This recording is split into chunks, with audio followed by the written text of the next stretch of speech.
저는 카프카의 변신, 그리고 조은정 원장님의 99대 1, 그다음에 마지막에 발표하신 분 전문 공부방으로 억대 벌이를 한다고 하는 그 제목이 벌어준 거에 일이라고 하는 거에 가장 중심적인 요소가 있고요. 그 카프카에 나오는 그레고리 잠자는 제가 보기엔 자기의 삶을 살지 못했기 때문에, 그렇기 때문에 벌레가 된 거 아닌가 싶은 생각이 들었습니다. 오늘 인생학교 일에서 충만함을 찾는 법, 이게 가장 우리가 살아가는데 라이프 플랜에서 중요한 요소이기 때문에 건드려 봤고요. 인생학교는 시리즈가 6건이 있는데 그중에 일이라고 하는 걸 갖고 왔고, 여기에 일은 단순하게 나열하는 식이 아니라 여러 가지 자료와 그런 다양한 좀 그런 시각적인 요소를 갖고 와서 여러분들한테 제공하고 있어서 굉장히 도움이 되는 책이기도 합니다. 이 책을 읽어보시면 일의 철학적, 정서적인 의미를 명확하게 이해하게 되고, 그리고 일을 바라보는 신선한 관점을 얻게 되고, 또 현직자한테, 지금 직장을 다니는 분한테는 나는 왜 이 일을 하는지, 그리고 왜 나의 진정한 내가 좋아하는 일이 뭔지, 그래서 그거에 대한 답을 찾게 하는 그런 해법을 제시하고 있고요. 또 직업을 찾거나 다른 이 직업을 하고 있는 분들한테는 이렇게 평생 내가 원하는 직업으로 전환할 수 있는 길라잡이가 되고 있습니다. 6장으로 이루어지고 있고요. 여기에 이제 가장 중요한 건 결국 우리는 천직을 찾아야 되는데, 그 천직은 찾아지는 게 아니라 키워가는 거. 내가 현재 이 시점에서 키워가는 거라고 하는 굵직한 메시지를 던져주면서 천직이 갖고 있는 여러 가지 요소에 대해서 말하고 있습니다. 일단 인생에서 가장 후회하는 건 무엇인가요? 여기에 짧은 쇼츠 영상이 있어서 하나 보시고 얘기를 나눠보겠습니다.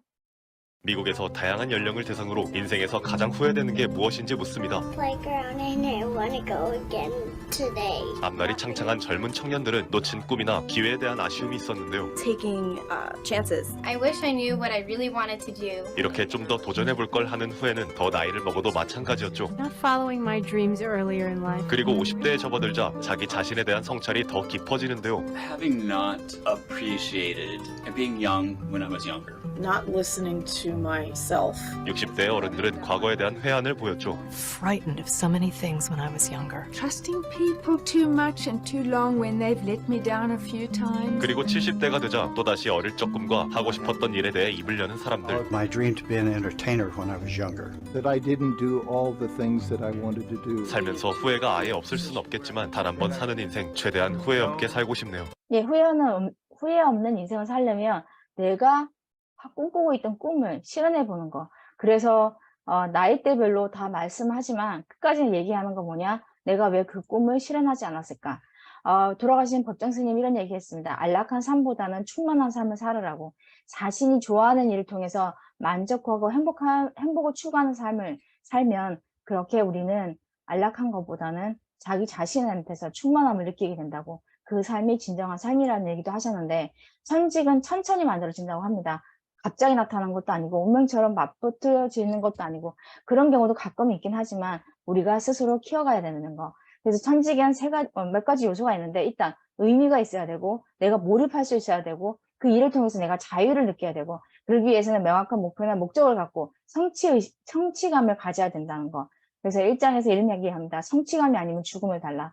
의미 있는 직업을 찾아야 된다고 하는데, 사실 천직이라고 하는 말 자체는 현대에 시작한 지 얼마 안 되는 말입니다. 따라서 우리는 천직이라는 단어를 알게 된 지 얼마 되지 않았기 때문에 사실 천직에 대해서 고민해 보기 시작하는 것도 얼마 안 된다는 거. 우리가 인생의 비극은 여기에 있다고 합니다. 하루 중 3분의 1을 일터에서 보내는데 일이 내 기대와 전혀 충족되지 못한다는 거. 그래서 직업을 선택할 기회 자체가 없는 사람도 있지만, 자신감이 부족해서 내가 원하는 직업을 찾지 못하거나 그냥 그대로 사람들의 말에 이끌려서 어쩌다 보니 그 일을 하게 되니 진정으로 사랑하는 일을 찾지 못해서 나 삶의 자체도 그런 삶을 사랑하지 못한다는 그런 의미가 있습니다. 그래서 성취감 운운하는 헛된 꿈일랑 잊어버리고 그냥 일은 그냥 해야 돼 라고 하는 마크 트웨인의 얘기도 있지만, 가장 좋아하는 방법은 뭐냐? 내가 지금이라도 내가 사랑할 수 있는 일을 찾는 거. 그래서 알베르 카미가 이런 얘기를 합니다. 카미가 노동하지 않으면 삶을 불쾌한다. 그러나 영혼 없는 노동은 삶을 지식시킨다. 의미 없는 노동은 나에겐 죽음과 같다고 하고, 도스토옙스키가 인간을 가장 고통스럽게 만드는 것은 감옥에 가두는 게 아니라 의미 없는 일을 시킨다라는 얘기도 있습니다. 우리가 찾아야 할 것, 의미, 몰입, 자유, 이 세 가지 단어인데요.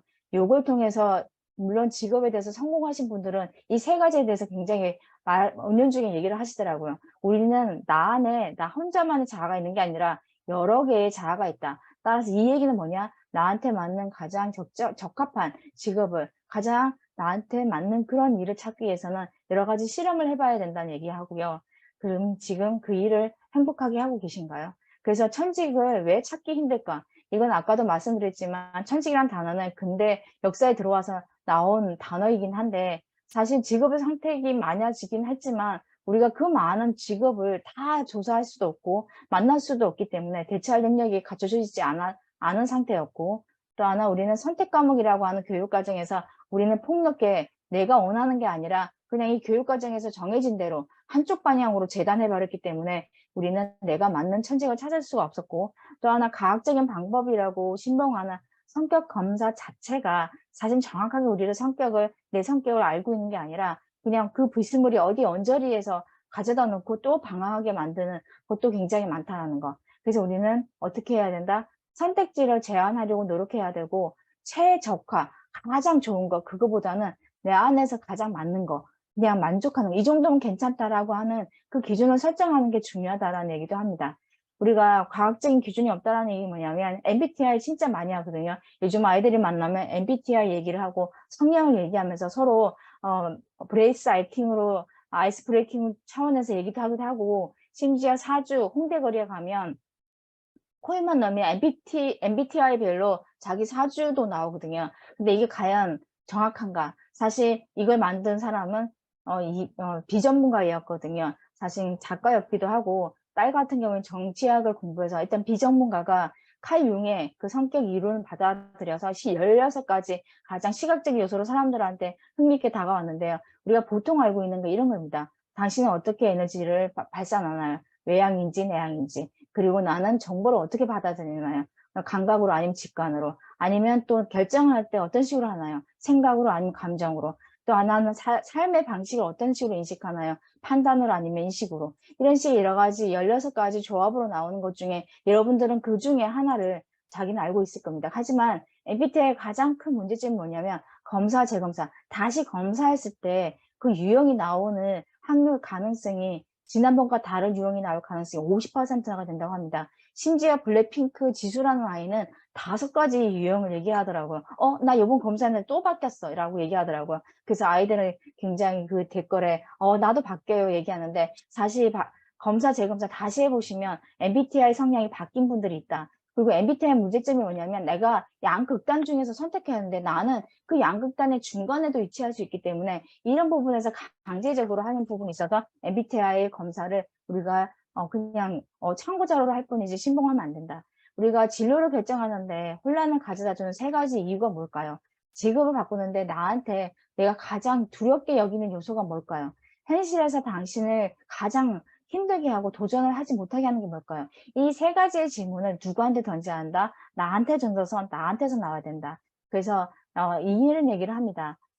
자신을 아는 데 필요한 건 타인의 힘이 필요하다고 칼 융은 얘기했지만 나 자신을 가장 잘 아는 사람은 나라는 거.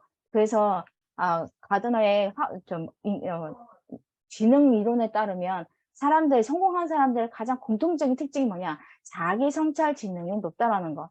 그러면 당신은 어떻게 일을 해야 될까? 우리가 보통 일을 하게 되는 욕구 중에 하나가 어떤 거 있냐? 돈, 사회적인 지위, 재능, 열정, 기여. 여러 가지 요소를 5가지로 가장 크게 꼽는데, 사실 마틴 셀리그먼하고는 긍정심리학이 되거나 이런 얘기 합니다.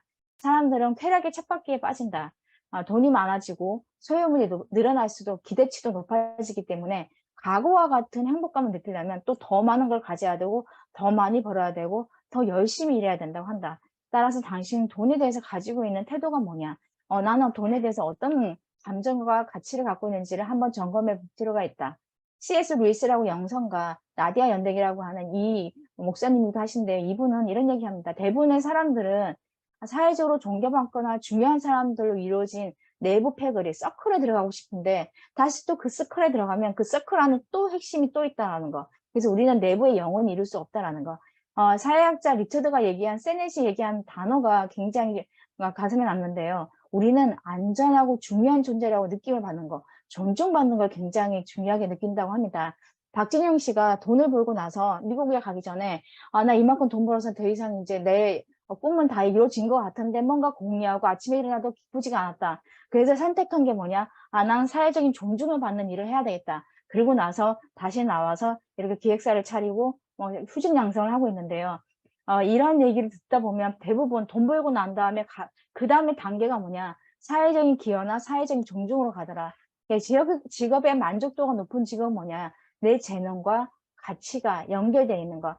그래서 사회 전반에 긍정적인 영향을 미치는 전문적인 일을 하는 사람일수록 일관되게 직업 만족도가 높은 곳으로 나타났거든요. 그리고 이 직업 만족도가 높은 사람들이 또 뭐냐? 나의 자녀가 이 직업을 갖기를 원한다라고 하는 설문조사의 결과치가 굉장히 높게 나오는데 교장이라든지 판사라든지 우리가 알고 있는 좀 그런 부분에 있는 분들이 대부분 직업 만족도가 높고 자녀들도 이 직업을 가지기를 원한다고 합니다.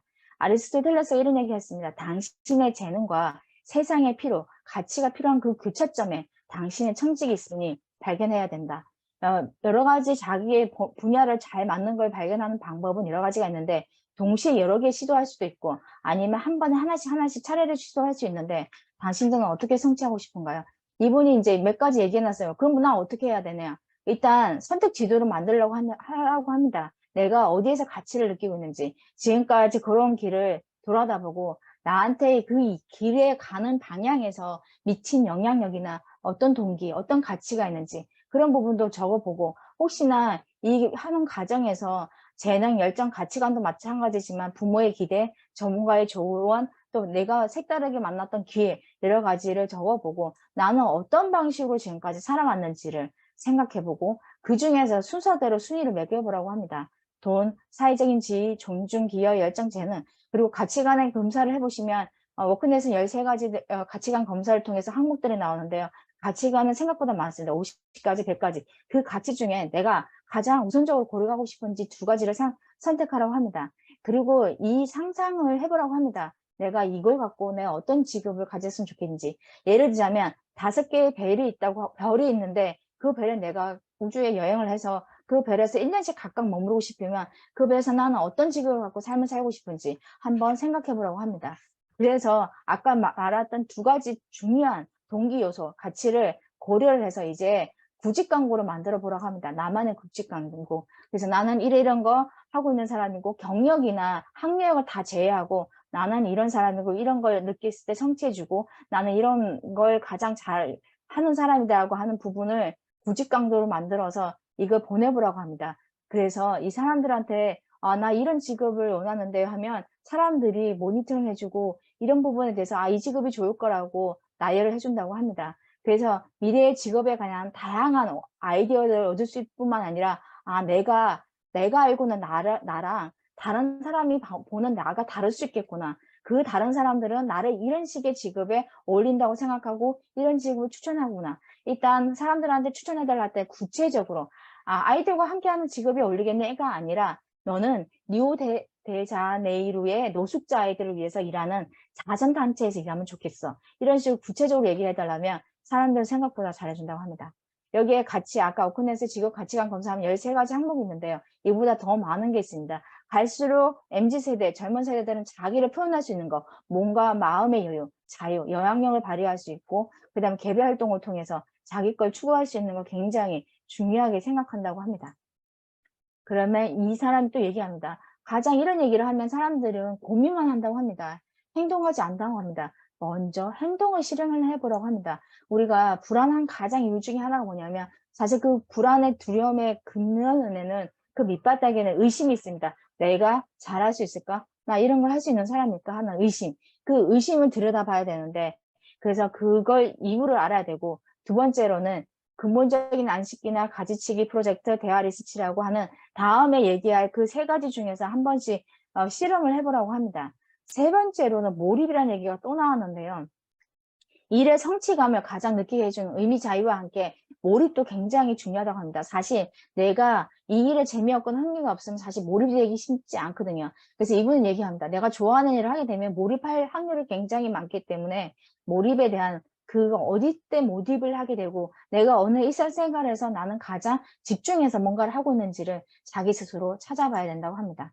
그래서 우리가 보통 사람들이 직업을 바꾸려 할 때 잘못된 경우 수를 굉장히 많이 따집니다. 최악의 상황. 그래서 이런 얘기를 합니다. 그리고 자신의 강점보다는 내가 가지고 있지 않은 것, 부족한 약점을 굉장히 강조해서 그럼 나는 좀 물러나서 이런 걸 해야 되겠다라고 해서 굉장히 최악의 수를 두는 직업을 갖는 경우가 굉장히 많다고 합니다. 여기에 소설가 버지니아 울프가 이런 얘기를 했다고 합니다.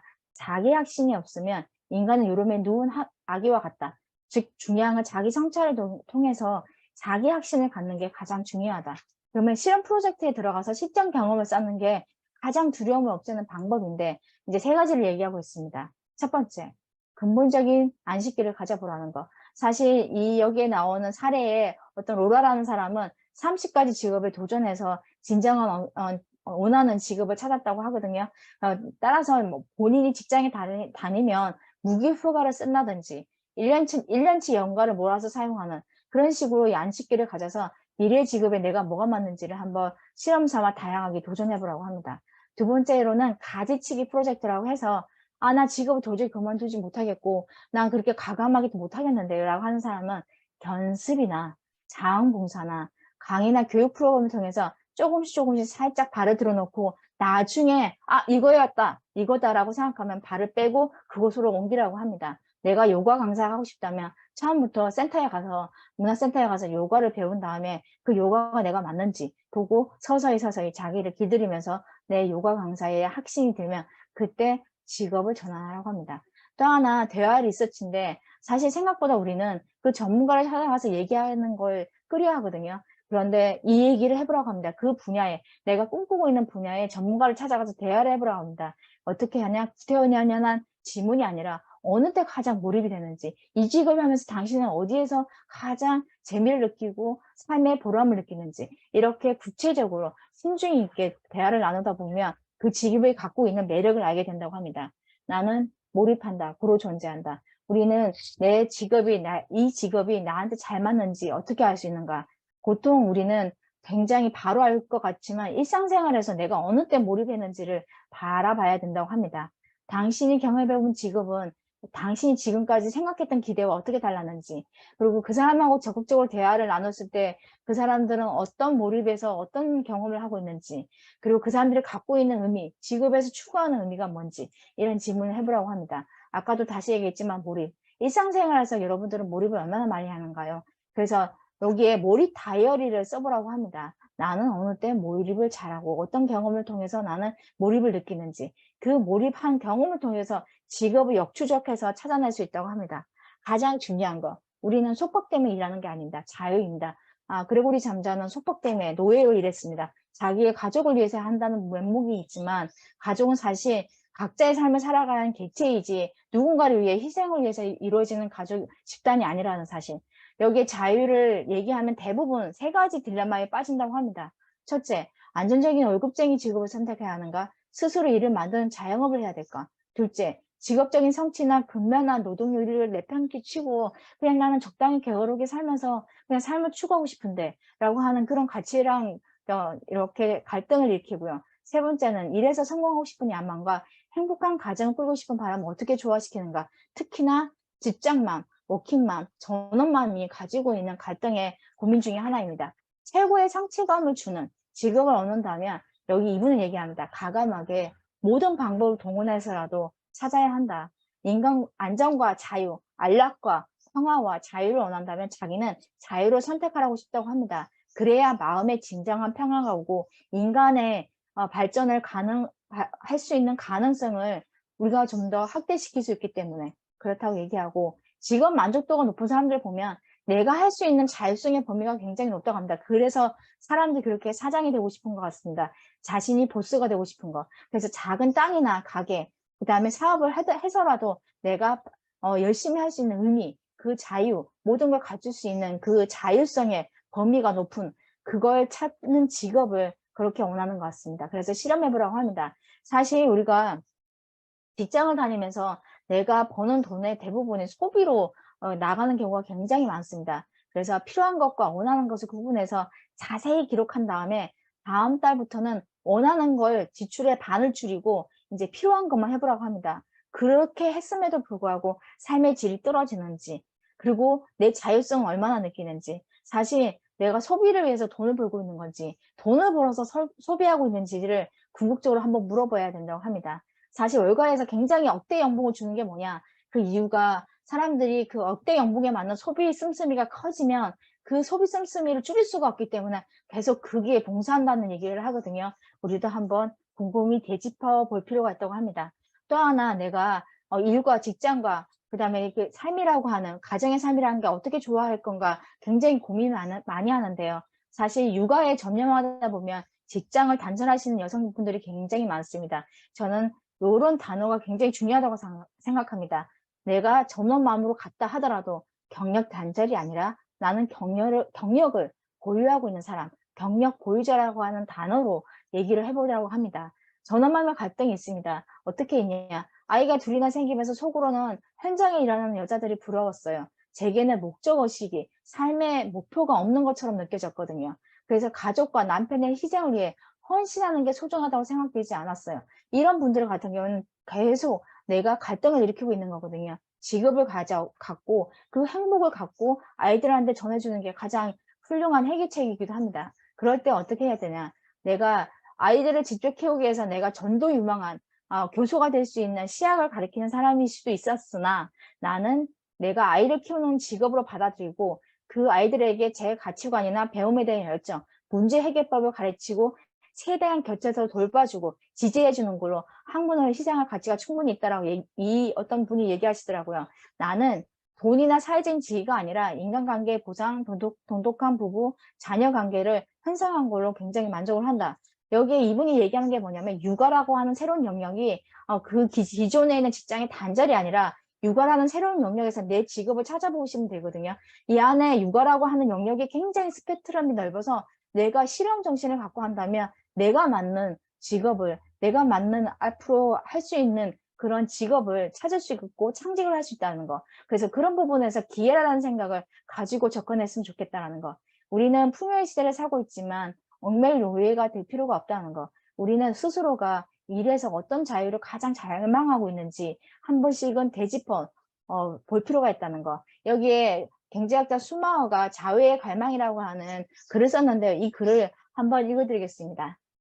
자유의 갈망. 나는 끝없는 경쟁에 내 삶을 바치고 싶지 않다. 나는 기계와 간로제의 노예가 되어 권태롭고 추악하게 살고 싶지 않다. 나는 바보나 로봇, 통곤자로 살고 싶지 않다. 나는 누군가의 일부분으로 살고 싶지 않다. 나는 내 일을 하고 싶다. 나는 좀 더 소박하게 살고 싶다. 나는 가면이 아닌 진짜 인간을 상대하고 싶다. 내겐 사람, 자연, 아름답고 전위적인 세상이 중요하다. 나는 누군가를 돌볼 수 있는 사람이 되고 싶다. 이 글에 모든 게 다 담겨 있더라고요. 천지간 6장, 이분이 얘기하고 싶은 핵심 말입니다. 찾는 게 아니라 키워가는 거. 그러면서 여러 가지 천직에 대해서 여러 가지 해놓으신 역사적인 분들을 데리고 와서 얘기를 하시는데요. 자아를 가장 잘 반영하고 더욱 인간적인 삶을 살 수 있게 해주는 일을 찾으려는 움직임이 커지는 추세인데 MZ세대가 조기 퇴사한 이유가 뭐냐? 적성이 안 맞아서. 그 이면에 뭐냐? 난 좀 더 인간적인 삶, 내가 자유를 추구하고 싶은 삶, 그 삶을 살고 싶어요 라고 하는 질문도 있고, 나는 이 적성이 맞는 줄 알았더니 아닌 것 같아요. 난 좀 찾아볼래요. 그래서 조기 퇴사하거든요. 그래서 떠올려 볼 만한 질문이 뭐냐? 첫째, 우리는 어떻게 천직을 찾을 수 있을까? 그렇게 직업 속에서 성취감이라고 하는 목표를 어떻게 안수할 수 있을까? 여기에 경험의 제자인 레오나르도 다빈치 얘기처럼 먼저 행동하고 나중에 고민하라고 합니다. 그래서 앞서 얘기한 것처럼 근본적인 안식기를 가지고 가지치기를 해보고 또 전문가를 만나서 대화를 해보고 이런 식으로 다양한 시도를 해보라고 합니다. 그러면 또 하나 부딪히는 게 있습니다. 이 상황에서 나의 변화를 가로막는 장벽이 있는데 이걸 어떻게 이겨낼 수 있지? 그래서 그 장벽을 이겨내는 방법에 대해서 여러분들이 여러 가지 생각해 봐야 된다고 합니다. 그러려면 가장 소심한 사람들이 해줄 수 있는 방법이 뭐냐? 몇 달 동안 저축을 해서 여유 자금을 만들어서 새로운 일이 실패했을 때 돌아가도 궁핍해지는 그 두려움을 조금 해소해 보라고 합니다. 두 번째로는 공개 선언을 해보라고 합니다. 아, 나 이런 직업을 찾아서 이런 직업을 해볼래. 진로를 바꾸겠다고 공개적으로 선언하고, 그러면 그게 관련된 정보나 자료가 누군가가 또 가져와 줄 수 있거든요. 세 번째로는 글을 써보라고 합니다. 글은 무시할 수 없는 힘이 담겨있다고 하는데, 기록하면 기적이 생긴다고 합니다. 여러분들한테도 천직이 찾는 기적이 바로 기록을 통해서 나올 수 있다고 합니다. 또 하나 드라마틱하게 이런 것도 해보라고 합니다. 부고기사, 아 내가 죽었다. 그럼 훗날에 나의 인생을 돌아보고 사람들이 어떤 식으로 이 부고기사를 접했을 때 느끼게 해줄 건가. 그래서 이런 것들을 한번 써보면 굉장히 놀랄만한 효과적인 방법이라고 생각이 든다고 합니다.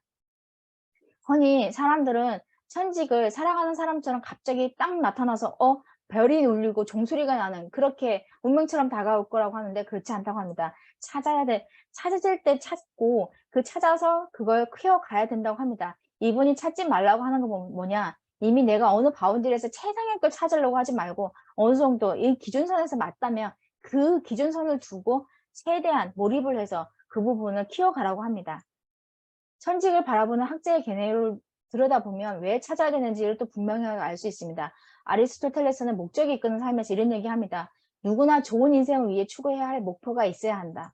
그 다음에 칼뱅, 직업 설명서를 얘기한 분은 이렇게 얘기합니다. 누구나 신에 의해 미리 정해진 길 또는 부름을 따라야 한다는 믿음이 있다.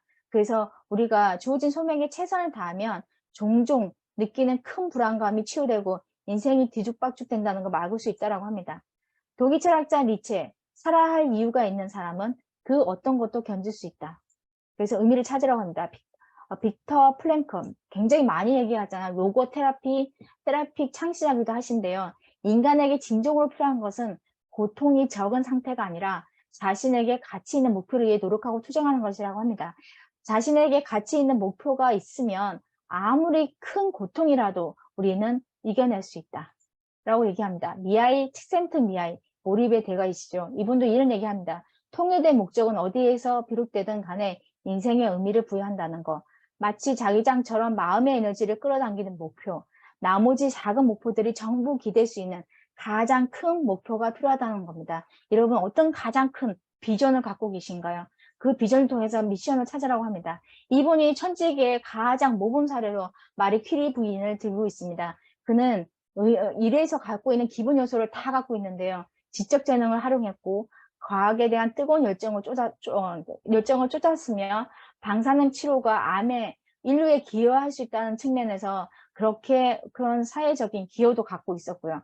또 하나 맞물러 방사능 물질을 발견하겠다는 목표, 그 큰 목표를 갖고 그 안에 모든 그 직업적인 천직의 요소를 다 버무려서 실현시킨 분입니다. 이분은 나돈을 개발했을 때 누군가가 터키를 하면 1g에 10만 불을 받을 수 있다 하는 것도 거부했다고 합니다.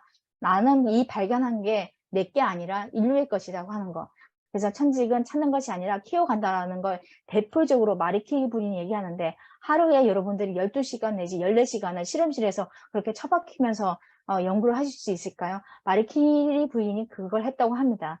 또한 자기 결혼식장에 청첩이 드레스를 만들어주겠다 하니까 실험실에서 입을 수 있는 검은색 드레스를 해달라고 했다고 합니다. 그걸 입고 실험실에 가서 연구를 해야 되기 때문에. 그래서 누구한테나 이분이 얘기한 말이 굉장히 울림이 담아서 가지고 왔습니다. 누구한테나 인생은 쉽지 않은 법이다. 하지만 어떻게 살아야 하는가?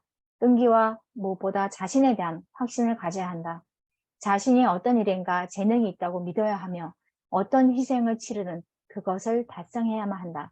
여기 마리 퀴리 분도 자기 자신에 대한 확신을 가는 그 길을 가셨던 것 같습니다.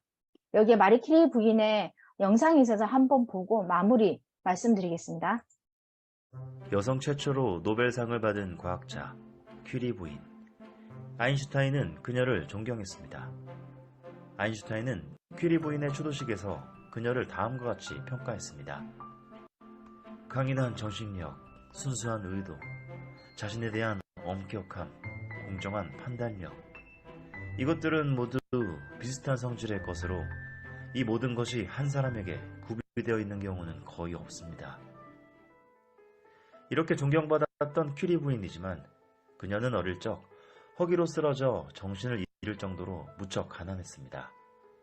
학창시절 때 고국 폴란드에서 생활비를 벌기 위해 부유한 집안 딸의 가정교사로 일을 했는데 그 집안의 대학생이던 장남이 퀴리 부인의 우아한 기품과 재치에 끌려 청혼을 하게 되었습니다. 하지만 가난한 여자라는 이유로 그의 부모님에게 격한 반대와 모욕을 당하여 충격을 받고 그 후 파리로 떠나게 됩니다. 하지만 파리 생활도 극단적인 가난의 연속이었습니다. 당시 난방을 위해 석탄을 사용하였는데 석탄을 아끼기 위해 수건, 침대보, 여벌옷 등을 침대에 쌓아놓고 잠을 청했습니다. 그래도 추위에 몸이 떨리기는 마찬가지였고 심지어 의자를 침대 위에 올려놓기도 했는데 의자라도 올려놓으면 떨리는 몸에 조금이라도 온기를 주지 않을까 하는 마음에서였습니다. 그럼에도 불구하고 그녀는 자신의 연구에 몰두했으며 지식을 향한 욕구에 온통 사로잡혀 타오르는 내면의 불길로 추위를 극복했습니다. 그녀의 뛰어난 업적 중 하나가 암 치료에 매우 귀중한 물질인 라듐을 발견한 것인데 이로 인해 노벨상을 받게 됩니다. 당시 라듐 추출 기술은 퀴리 부인과 남편을 제외하고는 아는 사람이 없었고 따라서 라듐 추출 기술에 대해 특허를 내고 로열티를 받아 경제적으로 안정적인 삶을 살고 더 좋은 연구소도 지을 수 있었습니다. 하지만 그녀와 남편은 라듐 발견에 대한 대가로 동전 한 푼도 받지 않았습니다. 이렇듯 퀴리 부인은 고난과 역경에도 불구하고 자신의 분야에서 끈기 있게 노력하여 성과를 내었으며 힘들게 얻은 성과에 대하여 사적 이익을 취하지 않는 순수한 학자의 자세로 인류에 이바지하였습니다. 그리고 우리는 위인전에서 그녀를 찾아볼 수 있지요. 우리 모두 살면서 많은 어려움에 부딪히고 현실과 이상 사이에서 갈등하기도 합니다. 하지만 호랑이는 죽어서 가죽을 남기고 사람은 이름을 남긴다는 말처럼 인간은 그냥 사는 것이 인생의 목적이 아니라 잘 사는 것이 인생의 목적일 것입니다. 퀴리 부인과 같은 위인의 이야기를 듣다 보면 각자 살아온 자신의 삶이 어떤지 앞으로 삶의 방향을 어떻게 설정해야 할지 생각해보고 영감을 얻게 되는 것 같습니다. 네, 일단 이렇게 퀴리 부인의 생애를 말씀드렸고요. 결론적으로 이분이 얘기하면 대단한 비결이라는 건 없지만 천직과 같은 직업을 찾고 싶으면 해장처럼 나타나기만을 기다려서는 안 된다고 합니다. 그리고 내가 그 천직을 키워나가려고 하려면 의미와 몰입, 자유라는 세 가지 요소가 충족되고 성취감을 느낄 수 있는 일에 헌신, 치열하게 노력을 해야 된다고 합니다. 마리 퀴리 부인처럼 하루에 14시간씩 일하는 것은 그렇다 치더라도 이렇게 치열하게 자기의 그 천직과 같은 부분을 키워간다면 여러분들의 인생의 꽃이 피어날 거라고 합니다. 진정한 부는 우리가 가진 것이 아니라 우리가 어떤 사람이 되었느냐로 측정할 수 있다고 하는 나폴레옹 힐이 얘기한 게 있습니다. 우리도 그런 사람이 되어야 되지 않을까 싶습니다. 오늘 여기까지입니다. 감사합니다.